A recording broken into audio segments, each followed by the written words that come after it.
हाय नमस्कार मित्रांनो, आज आपण देवगड तालुक्यातील विमलेश्वर मंदिर बघण्यासाठी आलेलो आहे। देवगडपासून 10 किलोमीटर अंतरावरती व जामसडेपासून 7 किलोमीटर अंतरावरती हे मंदिर आहे। हे मंदिर पूर्णपणे जांभळ्या दगडामध्ये कोरण्यात आलेले आहे। पांडवकालीन मंदिर असण्याचे आम्हाला सांगण्यात आले होते। ते बघण्यासाठी आम्ही या ठिकाणी आलेलो आहे। प्रथमतः आपल्याला येथे काळभैरव गुफा बघायला मिळते। पूर्णपणे जांभळ्या दगडामध्ये कोरलेले हे मंदिर आहे।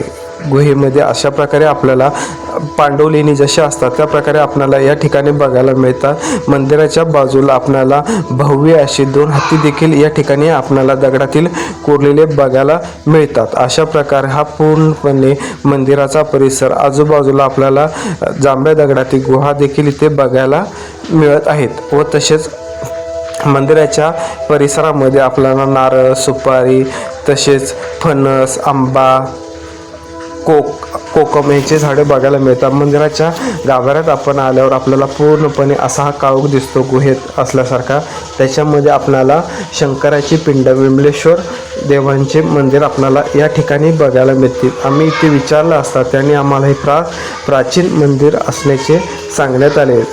3000 वर्षापूर्वीचे मंदिर असल्याचे आम्हाला इथे सांगण्यात आले। आजूबाजूला ह्या परिसरामध्ये आपल्याला खूप वटवाघूळ वगैरे बघायला मिळतात।